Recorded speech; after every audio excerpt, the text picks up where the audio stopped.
Hello दोस्तों, kidney transplantation पर एक ओवरव्यू आज करेंगे। किडनी ट्रांसप्लांटेशन किडनी को चेंज करने की प्रक्रिया को बोलते हैं, यानी किसी व्यक्ति का अगर किडनी फेल हो जाए, खराब हो जाए, तो उसकी किडनी को बदल दिया जाता है एक नई किडनी के द्वारा, जो कि किसी डोनर या किसी मृत शरीर यानी कैडेवर द्वारा जो डोनेट किया जाता है, वो किडनी से एक जीवित पेशेंट की किडनी को जो खराब हो चुकी है उसको बदल दिया जाता है। इस प्रोसेस को किडनी ट्रांसप्लांटेशन यानी अदला बदली बोलते हैं। इस पर आज एक बेसिक ओवरव्यू करेंगे ताकि एक जानकारी आपको मिल सके और इसके बारे में आपकी अंडरस्टैंडिंग डेवलप हो पाए। आज का टॉपिक बहुत ज़्यादा इंपॉर्टेंट है, इसलिए रिक्वेस्ट करूंगा इसलिए एंड तक देखें। जो लोग हमारे चैनल पर नए हैं उन्हें रिक्वेस्ट करूँगा कि चैनल को सब्सक्राइब करें, वीडियोज़ को लाइक करें, शेयर करें, फॉलो करें, कमेंट करें, पूरा देखें। वीडियो में बहुत इंपॉर्टेंट और सेलिएंट फीचर्स हम आपको देंगे, इसलिए रिक्वेस्ट करूँगा कि इसे एंड तक देखें। टॉपिक बहुत ही इंपॉर्टेंट है, इसलिए चलिए आज शुरू करते हैं।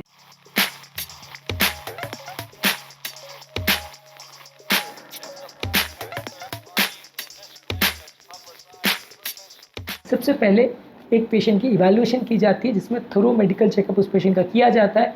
उसकी ओवरऑल फिटनेस देखी जाती है, उसकी ओवरऑल रिक्वायरमेंट देखी जाती है कि वो किडनी ट्रांसप्लांटेशन की उसको ज़रूरत है तो कितनी ज़रूरत है, कितना वेट कर सकते हैं, कितना अर्जेंटली करना ज़रूरी है, और उससे रिलेटेड सारे फैक्टर्स को आइडेंटिफाई किया जाता है। सर्जरी के दौरान या सर्जरी के बाद पेशेंट के सर्वाइवल के चांसेस कैसे हैं, मृत्यु के चांसेस कैसे हैं, ये सारी चीज़ों को असेस किया जाता है। यदि बहुत हाई रिस्क केस है तो ट्रांसप्लांट के लिए नहीं लिया जा सकता। यदि स्टेबल केस है और किडनी ट्रांसप्लांट की ज़रूरत ही नहीं है तो वेट करते हैं। तो ये सब चीज़ों में एक बैलेंस स्ट्राइक करना पड़ता है कि कौन सा पेशेंट है जिसको ट्रांसप्लांट की ज़रूरत है और उसमें ट्रांसप्लांट किया जा सके, यानी वो फिट है सर्जरी के लिए, वैसे पेशेंट को सिलेक्ट किया जाता है। इसमें अगला स्टेप आता है एक डोनर को सिलेक्ट करना। अगर लिविंग डोनर को लिया जाता है तो पेशेंट का कोई रिलेटिव या कोई ऐसा फैमिली मेम्बर जिसका ब्लड उससे मैच होता है या उसके HLA एंटीजेंस मैच होते हैं, ऐसे मेंबर को लिया जाता है। और पहले ऑब्वियसली मेंबर की पहले कंसेंट होने की ज़रूरत है कि वो किडनी डोनेट करना चाहता है, और उसको भी समझाना ज़रूरी है कि वो किडनी ट्रांसप्लांटेशन में गया तो उसकी कैसी लाइफ होगी, वो क्या एक्सपेक्ट कर सकता है, उसकी जान को कितना खतरा हो सकता है। ये सारी चीज़ें वो समझ के डिसीजन अगर लेने को तैयार है तो ही किडनी ट्रांसप्लांटेशन किया जाएगा। इसके अलावा एक मृत शरीर द्वारा या कैडेवर द्वारा डोनेट किया हुआ किडनी को भी चूज़ किया जा सकता है, लेकिन इसके लिए भी कैडेवर ऐसा चाहिए जिसका किडनी साइज़ लगभग मैच हो और साथ में पेशेंट का एंटीजेंस या जो ओवरऑल जो बॉडी के जो जेनेटिक एंटीजेंस है वो मैच हो, तब एक पेशेंट को किडनी डोनेशन के लिए सिलेक्ट किया जाता है। ये दोनों में से जिसका भी किडनी अवेलेबल हो उसको सिलेक्ट किया जाता है, और ये किडनी को या ब्लड के एंटीजेंस को जो रेसिपिएंट है यानी जिसको किडनी मिलनी है उसके एंटीजेंस के साथ मैच किया जाता है। उसके सारे एंटीजेंस को मैच करने का पर्पज़ खासकर HLA एंटीजन, जिसे मतलब है ह्यूमन ल्यूकोसाइट एंटीजन, इसका मैचिंग किया जाता है। इसका बेसिकली मैच करने का पर्पज़ ये है कि ट्रांसप्लांटेशन के बाद बॉडी रिएक्ट करेगी या नहीं, बॉडी की उस नए टिश्यू के साथ कोई कंपैटिबिलिटी है या नहीं, ये देखने के लिए एक टेस्ट किया जाता है। ये टेस्ट के बाद अगर पॉजिटिव आता है, यानी ऐसा कंफर्म होता है कि पेशेंट की किडनी एक्सेप्ट करने के चांसेस अच्छे हैं, रेसिपिएंट और डोनर की किडनी मैच हो रही है एंटीजेंस के टर्म्स में, एटलीस्ट इंपॉर्टेंट एंटीजेंस के टर्म्स में, तो फिर आप ट्रांसप्लांटेशन के लिए पेशेंट को ले सकते हैं।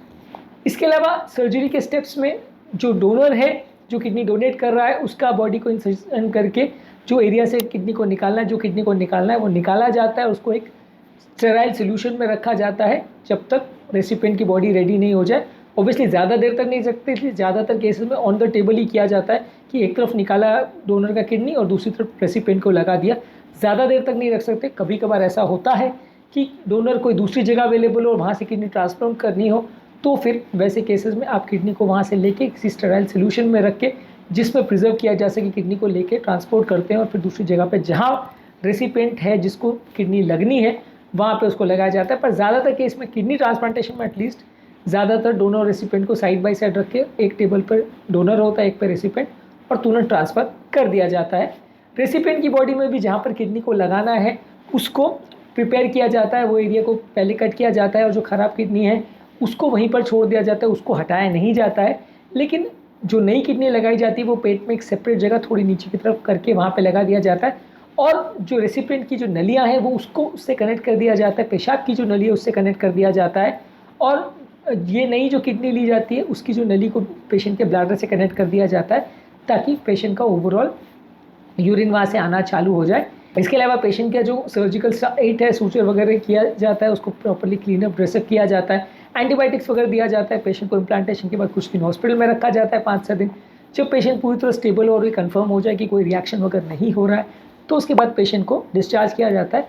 लेकिन उसके बाद भी कंटिन्यूस विजिलेंस करने की ज़रूरत है कि नए पेशेंट को जो किडनी दी गई है वो प्रॉपर काम कर रही है या नहीं, उसमें कोई प्रॉब्लम्स तो नहीं आ रही है, उसमें कोई स्पेसिफिक इश्यूज़ तो नहीं आ रहे हैं, वो पेशेंट की बॉडी को सूट हो रही है या नहीं, उसका यूरिन जो बराबर फिल्टर होना चाहिए वो हो रहा है कि नहीं, पर्याप्त मात्रा में यूरिन आ तो रहा है कि नहीं, पेशेंट का क्रिएटिनिन लेवल्स तो नहीं बढ़ रहा है। ये सारी चीज़ों को रेगुलर मॉनिटर करना पड़ता है। और रेसिपिएंट पेशेंट की यानी जिसको किडनी लगी है उसकी बॉडी में कोई प्रॉब्लम तो नहीं आ रही, जिसने डोनेट किया किडनी उसको कोई प्रॉब्लम तो नहीं आ रही, जिसने रिसीव किया उसकी बॉडी में कोई रिएक्शनरी चेंजेस वगैरह तो नहीं आ रहे। ये सारी चीज़ों को मॉनिटर करना आवश्यक है ताकि ओवरऑल जब पेशेंट की किडनी ट्रांसप्लांटेशन हो जाए उसके बाद दोनों डोनर और रेसिपिएंट दोनों की लाइफ नॉर्मल तरह से चल सके, इसलिए दोनों का ही ख्याल रखना जरूरी है।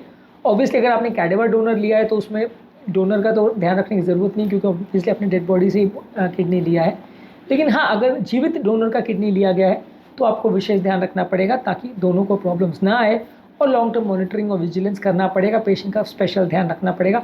ट्रांसप्लांटेशन के बाद भी किडनीज पूरी तरह से नॉर्मल नहीं हो जाती, ट्रांसप्लांटेशन के बाद भी कुछ स्पेसिफिक इश्यूज़ आते हैं, लाइफस्टाइल पूरी तरह से नॉर्मल नहीं होती। ये सारे इश्यूज़ हमने एक सेपरेट वीडियोज़ में डिस्कस किए हैं जो कि आप हमारे चैनल पर देख सकते हैं। वो सब के डिटेल्स में आज नहीं जाएंगे, लेकिन हाँ उन सबको भी आपके लिए जानना ज़रूरी है। यदि आपके बॉडी में या आपके परिवार में किसी की बॉडी में ट्रांसप्लांटेशन हुआ है या होने की तैयारी है तो ये सारे वीडियोस को देखना आपके लिए अति आवश्यक है। आज के टॉपिक में हमने किडनी ट्रांसप्लांटेशन पर एक ओवरव्यू किया। उम्मीद करूँगा कि आज के टॉपिक में कुछ नया जानने को मिला होगा।